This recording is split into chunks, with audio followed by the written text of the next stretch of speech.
Садыр Жапаровдун үнү менен дагы сүйлөт. Аябай көп чыкты Садыр Жапаров үнү менен. Акылбек Жапаровдун үнү менен көп чыкты. Анан Эле Ташкенттен коркушат эмес. Лалафодон да көп көрдүм мен. Ошондагы баягы медиа хаб иликтеп чыкса керек эле. Ижарага аны биз иликтегенбиз. Аны чекитпей ошол жерде да айтып берсин. Батир беребиз деп туруп квартиралардын сүрөттөрү чыгып атат. Ал мындай жарнама Ташкенттеги жарнама чыгып атат. Мисалы үчүн ушул аябай популярдуу фейктердин бири WhatsApp'тан келет. iPhone'дорду утуп ал, 500 сомдук бир телефондор сатып атат деген келет. Анан мен ошентип эки жакта ойлонуп сүйлөшүп көрсөм, бул көбүнчө ошо түрмөдө отургандар ошентип жазышып WhatsApp'тан ар ким менен сүйлөшүшөт экен, улам абактарын алмаштырып. Анан сырттагылар, волядагылар техникалык жагын жасап беришет экен. Чыгарасак болгула, шукундардын торунан түшүп калбагыла деп эле какшап 2 жылдан бери какшап эле Мен өмүрүмдө укпагандарды силердин видеолоруңардан көрдүм да. Анан ошону угуп мен аябай ыраазымын. Милицияга ишенип кеттим кайра. Айсул Тыныбекова акча берип атыптыр $5,000. Айгүл Жапарова акча таратып атат. Бабанов акча берип атыптыр. Президенттин үй бүлөсү акча таратып атат. Президенттин үй бүлөсү акча таратып атат силерге. Акчаңарды алдырып берсеңер биз силерге кайтарып беребиз биз деген УКМКбыз деген. УКМКнын атынан дагы чыгып кеткен да ошо атын жаңыртчы УКМКнын атын. Анан альхамдулилла бизге 5,000 берсеңер биз силерге 5 саатта 50,000 кылып беребиз деген. Ушундай адамдарды алдап акчасын тартып алган чылымдар жөнүндө бүгүн кеп салалы. Себеби андай учурлар аябай көп. Биз улам бир эмесин төгүндөп чыгабыз, бир схемасын төгүндөп чыксак эле кайра эле башка үндөрүн жасалмалап, видеолорун жасалмалап, анан тим эле тиги президент бир Кыргызнефтегазды жарнамалап аткандай, инвестиция кылгыла деп аткандай кылып чыгарып коюшат. Качан эле президент отуруп каттагы бир эмелерди компанияларды жарнамаласын, туурабы? Ошо да, бирок бизге деле келип текшерип бергилечи деп жөнөтүп калышат. Анан бирок алардын колунан жабык тарткандар дагы бар экен да. Акча салып коюп ишенипчи. Азыр жана эмеден баштабайлыбы? Альхамдулилла Альхамдулилла деген телеграм канал бар экен, Мен сүйүнүчтөмүн, кубанычтамын, мен бактылуумун. 1900 сом салдым эле. 5 саат ичинде 39 000 сом картама түштү. Чындык гарантия, ишенсеңиздер болот. Анан ал телеграм каналда мен азыркыга чейин катталуумун ал телеграм каналгачы. Себеби карап турам да. Анан мындай да. Ой, мен разымын, Алия Бердибаевага разымын, мен акчамды көбөйтүп берди, ушул схема иштейт, ойногула, уткула деп эле адамдардын видеолору келе берет да телеграм каналга. Чын эле адамдар. Чын эле адамдар. Анан мен аябай таң калдым. Эмнеге мындай деп анан жана Игорь деген блогер ырчы бала бар го. Бийлеп Анан ошо Игорьге байланыштык биз. Анткени алда жүрөт арасы. Ооба, алда жүрөт, мен дагы уттум, 30,000 уттум деп атат да. Бакуш анан ошо материал даярдап атканда биз байланыша алган жокпуз, бирок материал чыккандан кийин Игорь өз биз жазганбыз дагы. Анан байланышты дагы. Булар мага эчтеке акча берген жок, тескеринче акчамды алып коюшту деди да. 5 саатка 3,000 салсаң 5 сааттын ичинде 30,000 кылып беребиз дешет да. Алар түшүндүрөт экен кантип акчасын көбөйтөөрүн. Жөн эле биткоин, блокчейн деп мындай акылдуу сөздөрдү колдонушат экен да. Технологический бир халал, адал деген сөздөрдү колдонот да. Анан альхамдулилла каналдын аты дагы мындай динге байлап койгон. Анан Алия окумуш, Алия сонун дей берет да, сертификаты жасалма. Анан Игорь мынтип айтты. Акча салдым. Салгандан кийин куттуктайбыз, сиздин акчаңыз көбөйдү, 5 сааттан кийин чыгышты деди. Анан бирок аны алыш үчүн баягы видео жаздыргыла деп текст берет экен да. Анан булар видео жаздырып аябай сүйүнөт да бага. Акчамды алат экен, куттуктады, азыр мен видео берсем эле акча түшөт. Акча түшөт экен дейт экен дагы. Анан видеону жибергенден кийин аны телеграмдан блоктойт экен ал адамды. Видеосун башка аякта азыр 10,000 киши бар да. Аяка акырын ыргытып коет башкаларгачы. Мынакей ал унутпайбы, реальный адамдар. Реалдуу унутушпайбы деп коет. Негизи булар ушул соц тармактары аябай өнүгүп, азыр ар бир адамдын колуна телефон болуп калгандан кийин, бирок телефонду алдың, кошулук соц тармакка кирдиң, бирок анын артында эмне жатат, буларды кантип баягы зыяндуу түрдө колдонот экенин сен али билбейсиң да.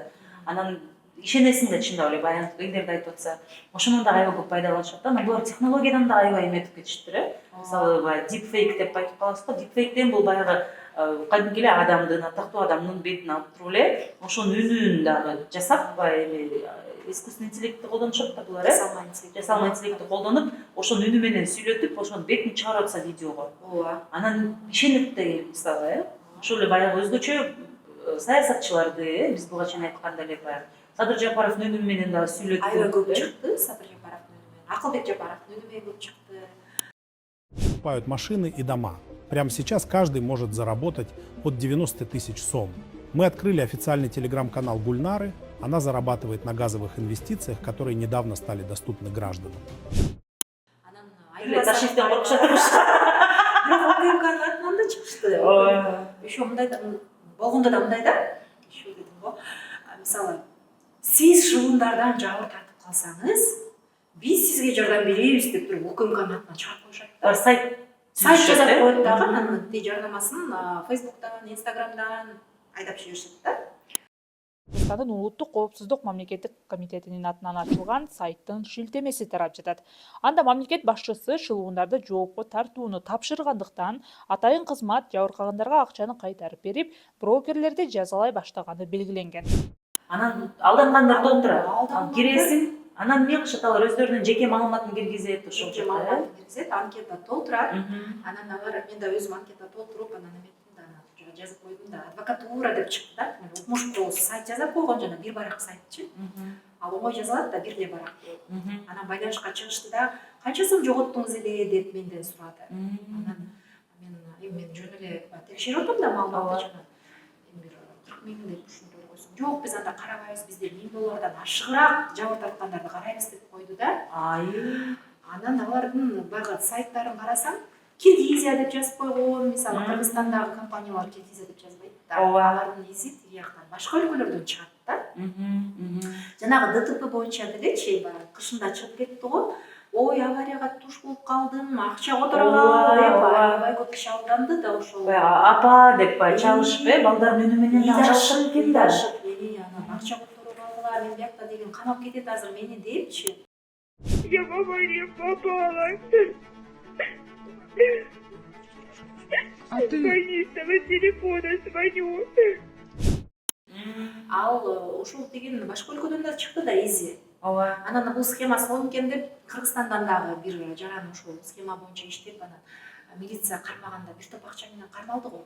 Бул демек мында ар кандай түрлөрүн колдонушат экен, ошол алардын бири бул кичинекей акчаңарды чоң кылып беребиз дешет.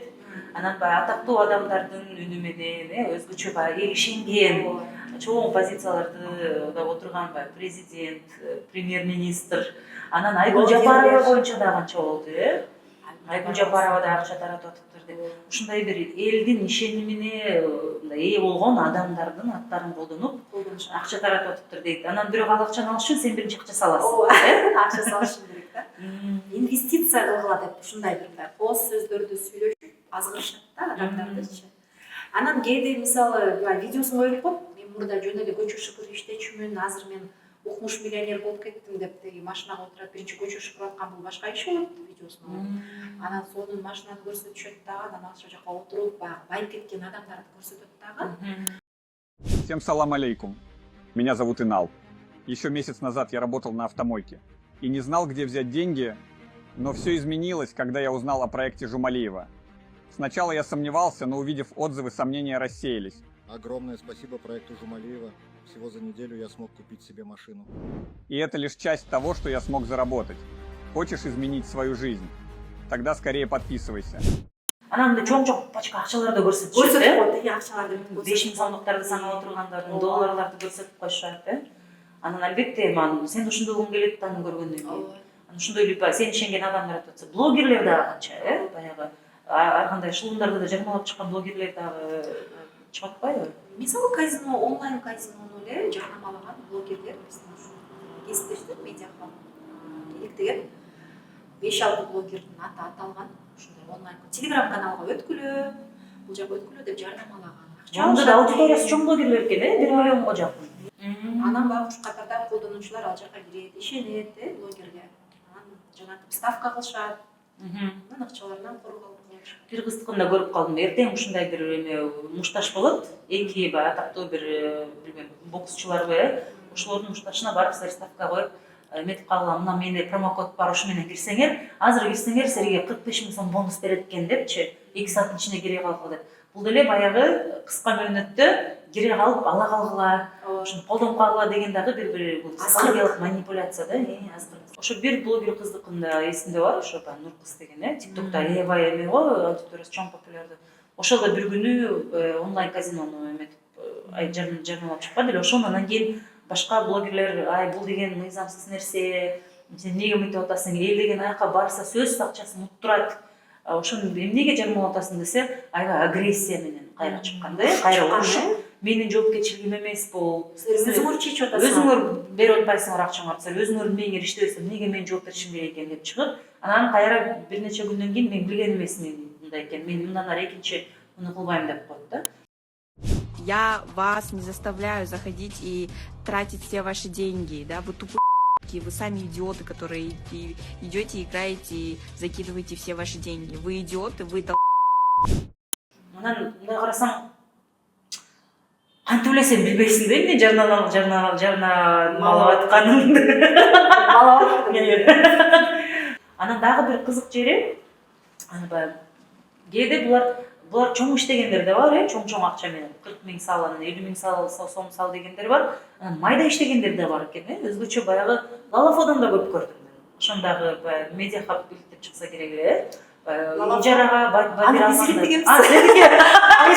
чекитмей ошол жерде да айтып берсеңиз. Ижарага мисалы Бишкекте квартира издеп атып, анан кайра шугундардын колуна түшүп калган акуш биздин жарандарыбыз бар экен да.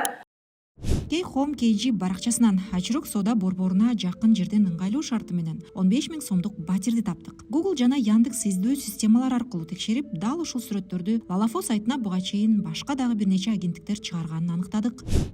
Лалафо негизи шынында уясы болуп бүтүптүр да. Лалафону эми мындай караш керек го, алар дагы бир өздөрүнө бир мындай бир чектөө коюш керек да. Модератор болуп, мисалы Телеграмдын жетекчисин камап кетпеди өткөндөчү, ал деле Телеграмда жанагындай жалгама оружие сатып атат, детская порнография деп чыгышты, мисалы. Анан Лалафо жөн эле багы бизнес, ал түшүнүп атабыз, коммерческий, бирок ал дагы бир жоопкерчиликти модератор катары карап туруш керек да. Себеби мындай болуп атат.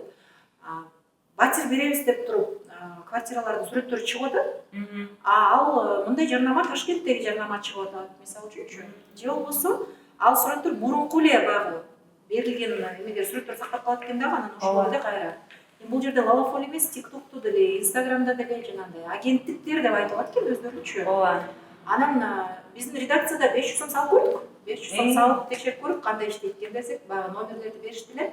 Иштебейт экен ачкандай. Номерлери өчүк, же болбосо. Кандай, демек сен ошол баягы агенттик деп, же болбосо батир издеп, Лалафо болобу, Instagram болобу киресиң, сага жаккан батирди табасың. Анан баалары да дайыма аябай жагымдуу баалар болот, мындай. Азаныраак. 2 бөлмөлүү батир 15 000 сом деп коет, Анан сен ошого кайрылсаң, сен бизге 500дөн 2000 сомго чейин, менин билишимче. Ошону салсаң, анан биз сага ошол батирдин ээсинин номерин беребиз дешет. Сен ошо номерди сатып алатам деп жазасың. Анан 4-5 бир эменин номерлерин берет экен, 4-5 батирди тандап алсаң. Ошол боюнча жазасың анан сен. Чын эле ээлери болуп чыгабы анан ошолордун? Чын эле ээлери болбой атпайбы ошо? Алар баягы эски сүрөттөрдү эле коюп коет экен. Же болбосо бир эле квартираны баягы сүрөт аркылуу издесе болот да. Бул сүрөт интернетте биринчи жолу качан чыккан дегенчи. Издесең эле ал баягы ЦУМда деле сатылып атат, башка райондо деле ошо сатып атат деп берилип атат, ошол эле сүрөттөр бирдей да окшош. Мен өзүм Лалафодон бир шылымга туш болгом да. Булар эмелерди аңдып турушат экен. Сен бир нерсе сатасың го, Лалафону сатыкка чыгарасың го. Мен бир эмени сатыкка чыгаргам, лыжный костюм бар го, баягы лыжа тебе турган шымы менен курткасы. Ошону чыгарам. Мындай эле бир багып койгом, анткени үйдө буюм толуп кетип, сатып көрөйүнчү, балким бир алып кетет бекер жаткандан көрө деп чыгарар мен эле. Мындай эме рекламага деле койгон эмесмин, жөн эле чыгарып койсом, бир жарым сааттын ичинде мага WhatsApp'тан жазды. Сүрөтүндө баягы аял, жаш аял жанында кичинекей кыз турат. Машинанын ичинде түшкөн бир сүрөтү бар экен. Анан аял кыз бар экен деп дароо уже мен ишендим. Анан мынтип саламатсызбы деп орусча эме жазат да. Здравствуйте, вы там костюм продаете, да? Кандай, мындай тиңдей. Ушундай деп жазсам, размери кандай деп. Аябай кызыккан адам катары сурап, бүт майда чүрөсүн сурады. Айтып берсем, Сиз кайсы жактасыз дейт. Мен Бишкектемин десем, кап мен кара колдомун да. Мага деген ушул азыр умтенен туруп туруңуз, мен азыр күйөөм менен сүйлөшүп көрөйүнчү, ошо мага белек тууган күнүмө алып берем деп атты эле. Макул болсо мен сизге жазам деп. Мени эмеге крючок илип койду ужечи. Алам дегендей кылып. Мен күттүм ошону. Анан бир 8ден кечки саат 8 өткөндөн жазды. 5-6 саат күттү дагы, анан кайра жазды. Ура, мен күйөөм макул болду, мен ушуну сатып ала турган болдум. Бирок ошо мен кара колдомун да мага тиги эме аркылуу жөнөтүп жибербейсизби? SDK деген баягы бизде бар го. SDK аркылуу салып жибериңизчи, мен сизге акчасын берейин деп эметип койду. Мен курьерди бүт сүйлөшүп коем, анан үйүңүздөн келип алып кетет деп. Мен биринчи жолу ошого эметип аткам да, бир 3-4 жыл мурунан. Макул деп мен дагы ишенем да, ошентсем. Мен айттым, мына менин эмем, номерим, счетум, ушуга салыңыз, анан мен берем десем. Жок, мындай ыңгайсыз болуп калат экен. Мына могул мен сизге азыр шилтемен жөнөтөм. Ошол жака сиз картаңыздын эмелерин, номерин, эмелерин жазсаңыз, мен ошол жака котором деп чыкты да. Ошол жерден мен аябай болдум да. Лампочка кирип кетти. Анан кийин SDK'тын сайтына кирип карасам, SDK 8ден кийин иштебейт экен. Болбосо азыр жөнөт SDK келет 9да, 10да деп атат да. Бар атайлап ошол SDK иштебей калгандан кийин дагы эметишет экен. Чала албайсың да, тиги офистери бүт жабык. Анан мен жок, мен мында эмете албайм. Мына мен номерим, картам. Ушуга эле сиз салыңыз. Мен ушундай эле иштей алам, мен башканы билбейм, мен тияка шилтемеге киргенден коркуп атамын деп. Мен эмете баштадым жөнөтсөм. Ой, коркпоңуз, бул ошондой эме, мага ушундай ыңгайлуу, бул ошол шилтеме аркылуу, бул банктыкы, кирсеңиз эле, картаңыздын номерин жазсаңыз эле, дароо сизге акча түшөт деп баштады да. Анан мен кирип карасам, сенин картаңдын номеринен тышкары дагы картаңдын артындагы баягы 3 цифранда жазышың керек экен. Онлайн сатып алуу кезде керек болот. Ал кирип алып эле, мен түшүндүм, булар менин картамдын эмелерин азыр алат дагы, маалыматын. Картамда болгон акчаны булар шылып алышат депчи. Анан мен ошентип эки жакта ойлонуп сүйлөшүп көрсөм, бул көбүнчө ошо түрмөдө отургандар ошентип жазышып, WhatsApp'тан ар ким менен сүйлөшүп экен, улам-улактарын алмаштырып. Анан сырттагылар, волядагылар техникалык жагын жасап беришет экен. Бул жана сайтты жасап, шилтемелерди жасап, акчасын чечип алган. Тигилер жаттап телефондон баарлаша берет экен ар ким менен. Анан мен түшүнбөй атам, азыр мен сизге видео менен чалайынчы, мага түшүндүрүп бериңизчи деп эмете баштадым да, дурачка болсом. Агрессияга түшө баштады. Я не могу, я ребенка спать укладываю деп уже мындай илеп берүүлөр менен мени урушуп баштады. Жөнөтүп эме кирип эле эметип койбойсуңбу, эмне эметип атасың? Не утасың деп. Мага эртеңки керек эле бул костюм там, тигил бул деп уже мени кыса баштады да мындай. Анан психологиялык басым жасап. Ошентип баштады. Мен анан жөн тамаша кылып койдум да, жемне видео менен жазсам тиги нааран көрүнүп калабы клеткам депчи. Ошентип койсом дароо блоктоп таштады меничи. Анан ошол номерди мен эжеме берип, сиз кирип көрсөңүз, эртеси күнү кирсе, башка адамдын эмеси болуп коюптур. Анан баягы баягы сөздөрдү жазып коюшат. Алхамдулилла, иншалла деп сөздөрдү жазып, динге байлап коет экен. Жолбосо аялдын, балдардын сүрөттөрүн коюпчу. Ошондой дагы шугундардын дагы ошондой түрү бар да. Сен бирдеке сатып алып эмес, бир нерсе сатып атсаң дагы кирип, мен сатып алам деп эле, анан кийин курьер аркылуу жөнөтүп кой. Мен дагы көп кишиден уктум, анан мага да жазышты. Бирөө болсо мен Баткендемин деп чыгат экен. Мен Таластамын, мен Оштомун. Бирок Бишкекте эмес да, аякта болсо. Курьер менен жеткириш керек. Курьер менен жеткирип бер, SDK деп. Анан SDK'тын сайтына кирсем, алар жазып коюптур. Ушундай биздин атыбызды колдонуп, азыр ушулар көбөйүп кетти, ишенбегиле. Биз андай антип иштебейбиз, биз түздөн түз иштешебиз деп эметип, анан мен ошону ойлоп калдым да, канча деген адам да ошого ишенип, шилтемени басып эле баягы канча картасынан акчаны чечтирип алышат депчи. Бул деле ошо эме мындай схема. Күнүмдүк жашоодогу нерселер да. Сен өзүң билимиң бар, баарын билип туруп эле мен да ошого илип кала жаздадым да, аябай коркуп кеттим. Билимден көз каранды эмес экен. Мисалы, мен журналистикага келгенден кийин эле аны иши айырбаштап баштадым да. Ага чейин деле баарына эле ишенип элем деп, жанагындай динге жакынса, тем более ишенчүмүн да менчи. Журналистикага келип эле жанагынтип жалган маалыматты түздөн түз өзүм туш болгон үчүн эле ишенет калдым. Бирок ал билимден медиа сабаттуулук башка, билим башка. Медиа сабаттуулук бул жалганды таанып билүү, жалган маалыматка ишенбөө, сынчык ой жүгүртүү. Билим деген бул башка. Айфондор тууралуу дагы. Айфондор мындай да. Мисалы үчүн, ушул аябай популярдуу фейктердин бири WhatsApp'тан келет. Айфондорду утуп ал, 500 сомдук бир телефондор сатып атат деген келет, Инстаграмда болот. Же болбосо WhatsApp'та Контөр 30 жылдыгына карата сон приздерди ойнотуп атат. Же Азия Мол 4 жылдыгына карата приздер ойнотуп атат, могу шилтеме аркылуу тарат группаларга.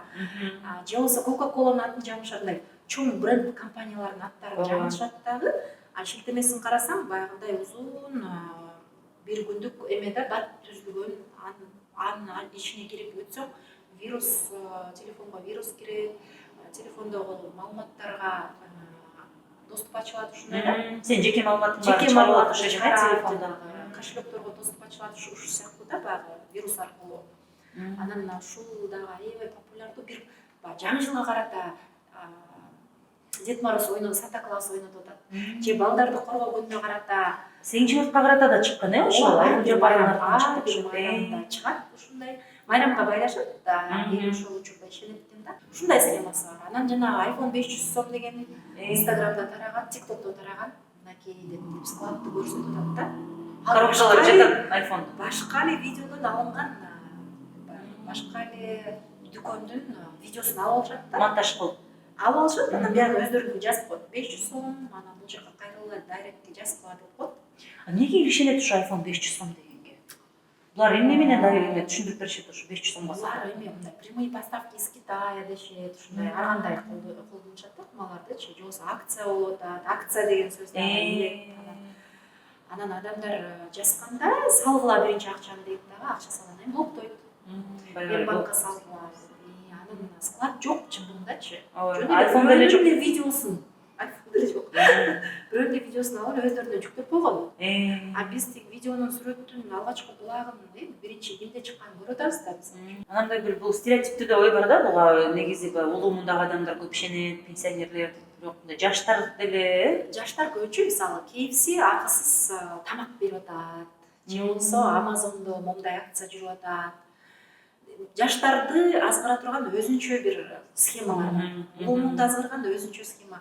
Алар бүт баягы билишет, изилдеп чыгышкан баарын, изилдейт, психологиясын дейт, анан алдын ала билет да, мисалы ушундай могу схеманы ойлоп турсак, биздин аймакка кимдер илинет, портреттин ошол жертванын да, мындай ким жертва деген курмандыктын портреттин жашы, географиялык абалы, жынысы, иштеген жери иши ошолорду болжолдуу түрдө алар билет дагы, анан ошолорго карата жанагы маалыматты жиберишет. Аны таргет кылганда дагы, мисалы, Instagram менен Facebook'та таргет кылсаң болот да, рекламага беребиз го, мисалы, кээ бир материалдарда. Алар өздөрүнүн башылондук схемасын ошондой таргетке атай монча жаштагы депчи. Анан ошо сага чыгат ошо. Чыгат. Анан эң өкүнүчтүүсү баягы шоунун колуна түшкөн адам кайра башка шоунун колуна түшүп калышы мүмкүн да. Ал кандай болот? Бир жолу баягы вы пострадали, вы пострадали от мошенников, мы вам поможем депчи. ГКМБ ошо УКМКнын атын жамын алып туруп, ушундай шоундуктун схемасын ойлоп табышты. УКМК десе ишенесиң да? УКМК десе ишенесиң да, сайтын жазып койгон. Нацбезопасность деп жазып койгон, УКМКнын эмесин эмблемасын коюп койгон, мындай. Логотип койгон. Анан ичине кирсең, даналарын калтырышың керек, алар отзывдар калтырып коюп, жасалган да бул отзывдардагы. Мага жардам берди, мен алдым депчи. Бирөө Интерполго рахмат деп жазып коюп туруп. Анан атактуу адамдардын эле сүрөттөрүн коюп коюшат экен, бир болбогон бир ысымдарды ойлоп чыгарып эле. Интернеттен алып эле келип кое берет да. Анан наши сотрудники деп коет, ал кишилерди текшерсең, таптакыр эле башка жактан алып келип эле, бай сүрөттөрдү, бирөөнүн сүрөтүн алып келип урдап эле биздин сотрудниктер, анан адвокатура, анан онлайн брокерлерибиз депчи бар. Ушундан жабыр тарткан, а биз силерге жардам беребиз деп туруп анан бакыш жабыр тарткан адам дагы бир жолу жабыр тартып атпайбы? Ошондой учурларда, эгерде бул ушундай блогерлер же таанымал адамдар болсо, алардын баягы расмий баракчасын алыш керек, туурабы? Эгерде ал жакта андай маалымат жок болсо, бул жөн эле бир башка баракчадан туруп сүйлөбөйт да, туурабы? Ооба, Өмүрбек Бабановдун атынан да ушундай фейк баракча ачып алышып, анан кулпуларды тапкыла канча кулпу бар жазгыла деп абай жазганда эми аудитория көбөйөт да, чоңоёт. Баракчаны аудитория топтош керек да, анан ошо топтоп алгандан кийин анан өзүнүн шоунда өздөрүнүн маалыматын жиберишет да. Ошондо кантип мындай эми универсалдуу бир кандайдыр бир эмелер барбы, лайфхактар алданбаш үчүн? Мындай схемалар ар кандай болуп атпайбы? Схемалар ар кандай болуп атат, ар кайсы схеманы ар кандай болушу мүмкүн, бирок эң эле жөнөкөй жана Google'га салып текшерүү, ушундай ишенимдүү ресурстарды колдонуу. Анан эгерде инфлюенсер болсо, анын баракчасына карап бирок ошо инфлюенсер деле онлайн казинону жарнамалап салып атпайбы? Анысы да болуп атат да. Анан онлайн казинолорго ишенбөй, мындай күмөндүү шилтемелерге өтпөй, эмоционалдуу текст. Эң башкысы жанагындай эмоцияга. Тез эле акча таап кетесиңер. Тез эле арыктап кетесиңер. Тез эле мындай эффект болот десеңер, мындай ойлоnuш кылып да бул ким эле бирөөнүн акчасын алып аны толтура көбөйтүүгө керексе келип атат. Ал жол менен көбөйтүп беребиз деп ана динге дагы акарат кылып атышпайбы? Буларчы динди дагы мындай динге душман болуп атат да мындайча айтканда, жамандап алып туруп анан ыплас иштер жазып атпайбы? Ушул нерсе да болуп атат да. Анан жана эме жерде бар го, жаңылыктарды чыгарган баягы белгилүү редакциялар, КТРКнын 24 KG, ушуна жаңылык чыгарган редакцияларындагы эми логотиптерин алып, анан ушуна фейк жаңылык таратышат экен, ушундай болуп атат. Эмне деп жазып чыгышты эле? Эмне таратып атышты эле? Акчабы аларда? Ошондой инвестиция кылгыла, акча салгыла, мынакей жардамалап атат деп, диктор сүйлөп атат да видеодо. Диктор сүйлөп атса, ал башка эле нерсе жөнүндө сүйлөгөн негизичи, бирок үнүн жанагынтип жасалмалап туруп, буга акча салгыла, Кыргызнефтегазды жарнамалайт, мисалы Кыргызнефтегаз иши да жок ал жөнүндөчү. Ушундай да төгүндөгөндө. Анан албетте УТРК биздин баягы коомдук телеканал көп жабыр тартты ошо фейктерден. Себеби мындай популярдуу, анан логотип дагы астында жазуусун көп коет, анан диктор дагы таанымал да, эл тааныйт. Бирок үнү жасалма. Ошо кандай гана эмелерди ойлоп табышпайт Сен ишенген баягы мамлекеттик телеканалдан ушинтип айтып атса, бирок дароо эле ой кетиш керек окшойт бул ушундай баягы олуттуу телеканалдар, журналисттер отуруп алып мындай бирок муну жаңылык катары берип атышат да, туура? Алар жаңылык катары берип атышат. Анан реалдуу видеолорду алып атат. Үнүн өчүрүп туруп, анан жасалма интеллект менен үнүн башкача өздөрүнө керектүү кылып туруп, анан элге рекламага жөнөтүп коюшат. Ошондо мага окшогон катардагы адамдар текшере алабызбы, эмне кылабыз? Кыргызнефтегаз деп сүйлөп атса, Кыргызнефтегазды эле Google'дан текшериш керек. Анан макалалар чыгат, биздин төгүндөгөн маалымат чыгат, видеолор чыгат. Же болбосо дагы бир компанияны жарнамалап атса, ушул компания же бул адвокатура бизге жардам берип атат десе, ошонун атын киргизет деп ойлойм, караш керек. Азыр эмелерди көбөйүп кеттир, миграцияны аябай буларды колдонушат экен. Чет өлкөгө жумушка жөнөтөбүз депчи. Анан өткөндө да мен корбом жөнөтүп калды. Карасам, ону тиги эмеге Европага жумушка жөнөтүшөт экен депчи. Билип карасам, Швейцарияда жөн эле складта коробкаларды эметесиң, айлыгы 4,5 миң евро. Бирөөнүн айлыгы 5 миң, 6 миң евро. Анан тим эле көрсөтүп атышат да. Анан кадимкидей чоң баракча ачып коюшуптур. Анан бизге жазгыла, директке жазгыла, анан бияка жазгыла. Телефон номери жок. Бизге жеке кат жазсаңар, анан кийин биз байланышка чыгабыз депчи. Анан же дареги жок. Же ал кеңсесинин сүрөтү, эмеси да жок. Ошолорго көңүл Ошонусуна таң калдым да. Анан мен ушу курбум жөнөтүп атпайбы, мен бир тууганым ушуларга жазып, ушулар менен кетейин деп атат, карап көрчү реалдуу деп. Мени биринчи эле ошол айлыктардын эмеси аябай суммасы 4,5 миң евро, 5 миң евро депчи. Ал жерде андай акча табыш үчүн мындай күнү-түнү иштеши керек. Ошо да күнү-түнү сен иштеп, анан жогорку билимиң болуш керек ал жерде, сен көптөгөн жылдардан эмелерден өтүп атып ошондой айлыкка жетесиң да.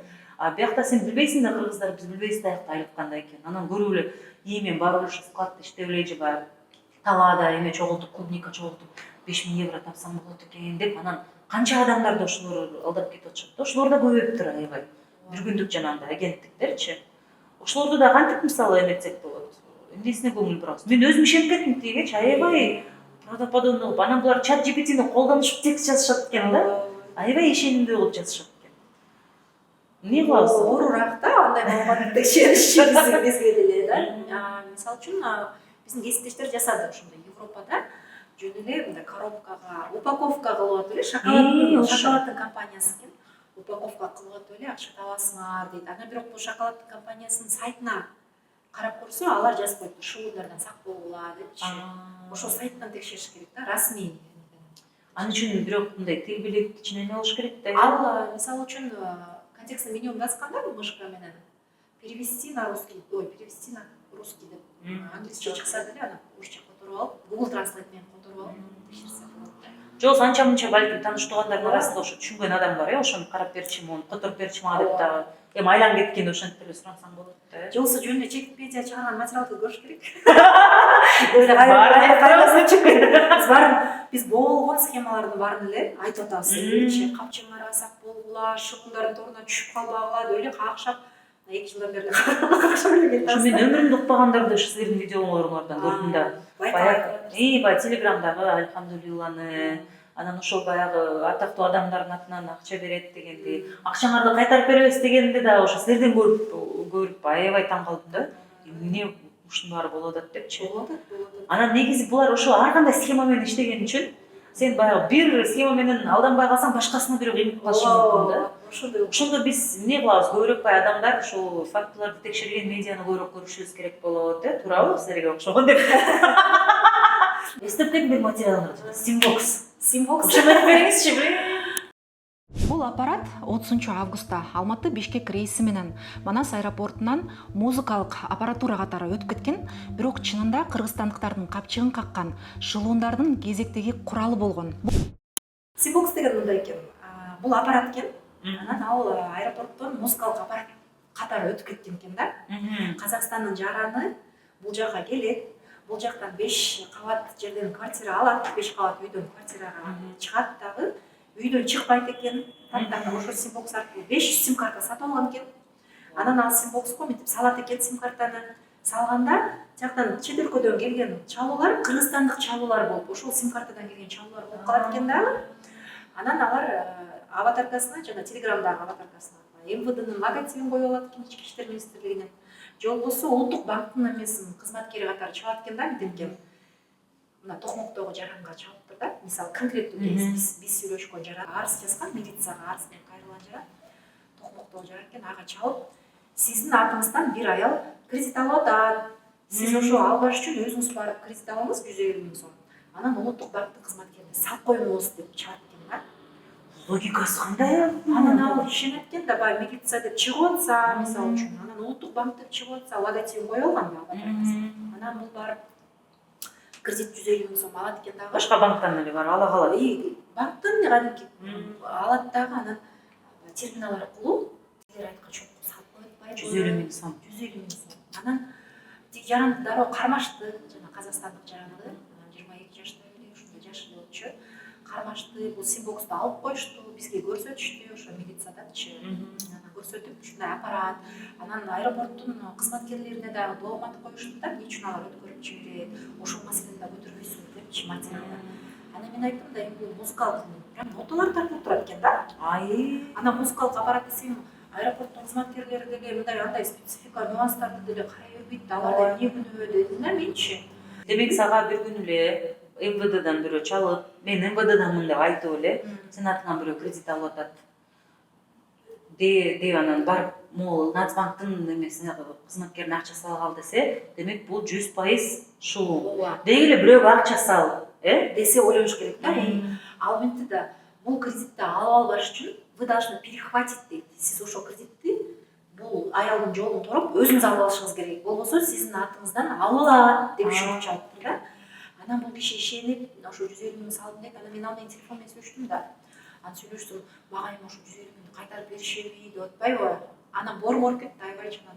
Мен билбейм, азыр тергөө жүрүп атат, эч нерсе деп айта албайм. Аны милициядан тактаңыз деп айттым да. Ал киши эми кредитти барып төлөйт канча ай? Эми ал төлөйт.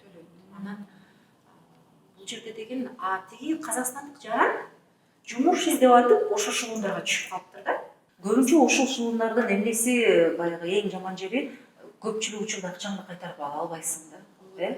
Анан баягы майдараак акча болуп атпайбы, буга чейин айтканбыз, 3 000 сом болсо, 4 000 сом болсо, элдер барбай деле коет, ошондо билишет. Барганда да көп жерден кармалбайт да, бунун кармалганы мен үчүн азыр аябай мындай бир вау болуп атат да. Кармашыптыр депчи. Бирок кармаган күндө дагы мейли муну отургузсун, бирок сен акчаңды баары бир кайтарып бербейт. Сен эле кайра эле баягы ортодо жабылып калып калып атасың да, ошондо. Мен бир эле учурду уктум, мен ошо чачымды кыркканы барсам парикмахер кызга. Ал айтты, мага WhatsApp'тан жазган деди, эжемдин аккаунтунан жазды дейт. Мен эжем деп эле дароо ишенип эле мага берип турчу 10 000 сом дептир. Ал 10 000 сом берип салып коюптур. Анан ошентип эле анан кийин шылуун экенин билгенде милицияга деле арыз менен кайрылып атыптыр алчы. Анан бирок милиция өзү келиптир.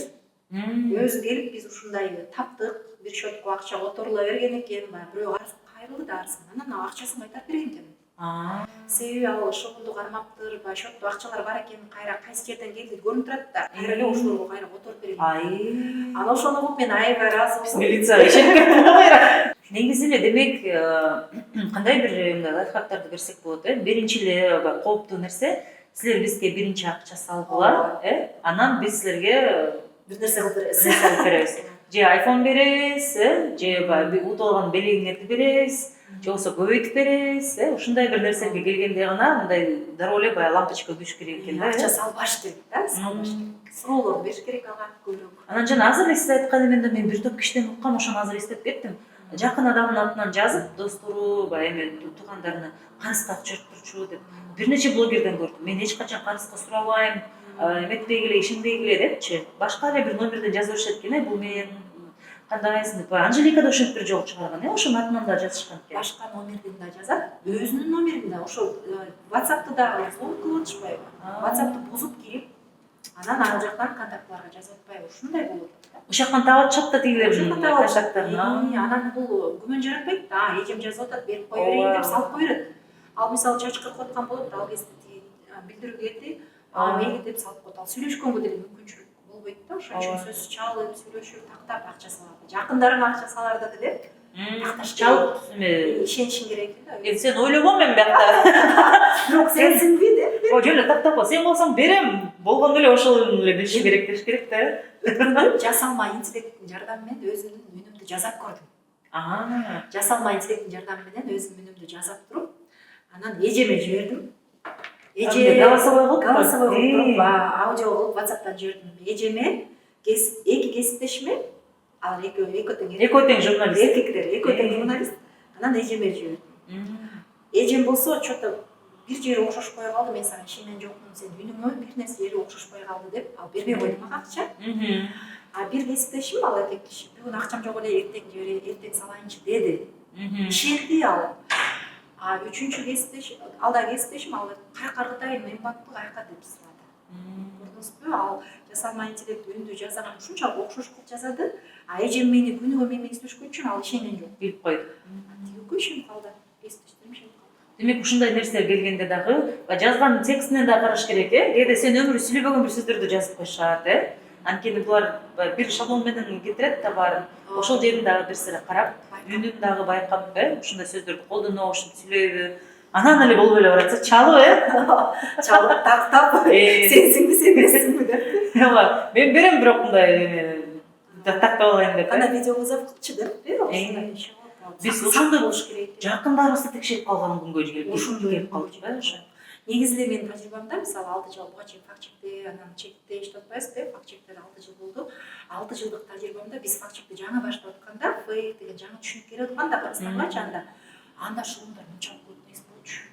Акыркы 2 жылда ушундай болуп көрбөгөндөй шулундардын темасы фейктердин эң күн тартибине чыгып кетти да, эң көп темалар болуп кетти. Булар технологияны аябай өздөштүрүп атышат деп окшойт, Мындан нарыда технология өнүгүп барат да.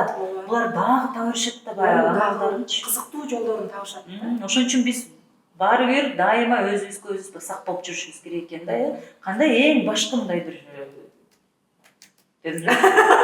кеңештерди берип дароо акча салбайбыз, маалымат тактайбыз, Google'дан издейбиз, чектин материалдарын карайбыз. Сынчылоо жүгүртөбүз. Сынчыл деген мындай суроо берүү, ошол эле шылын чыгып атса, шылынга суроолорду берсек болот да. Бул кандай, тиги кандай, тактоочу суроолор, тактоо. Кээде шылындарга суроо бере берсең, алар өздөрү эле койчу сен деп кетип калышат да. Суроо бере берет экен, ишенбейт экен мага депчи. Ишенбеш келбейт, ишенбеш керек да. Жеңил, мындай бир булардыкы мындай реалистичный болуп атпайбы? Европага иштесең эле 5000, 10 000 евродон табасың. Же болбосо мына 500 сомго айфон таратып атабыз. Акция, майрам деп атса дагы, дайым кимдин атын колдонсо дагы, кайсы брендти колдонуп атса дагы, ошолордун расмий баракчаларына барып, же сайтына өтүп, же болбосо керек болсо телефон чалып деле сурап, тактап коюш керек экен. Же болбосо жакындарымдын үнү менен деле чалып, мен кырсыкка түшүп калдым, апа акча сала кал десе дагы, кайра өзүнө чалып, өзү ошо телефонду алып, тастыктабайынча эч жака акча салбай, чуркабай бир сабырдуу болушубуз керек экен да ошондой. Чыдамдуу болуп Ооба. ошо бүгүн биз шылымдардын ар кандай схемаларын, ар кандай амалдарын талкууладык. Бизде бүгүн Ая Субанова, белгилүү журналист, блогер айымыз жана мен Азиз Сооронбаева болдум. Сиз өзүңүз негизи шылымдардын торуна түшкөнсүзбү, акчаңызды алдаткансызбы? Пикир бөлүшүп, комментарий калтырыңыз. Бул видео менен жакындарыңыз менен бөлүшүңүз. Сөзсүз. Ооба.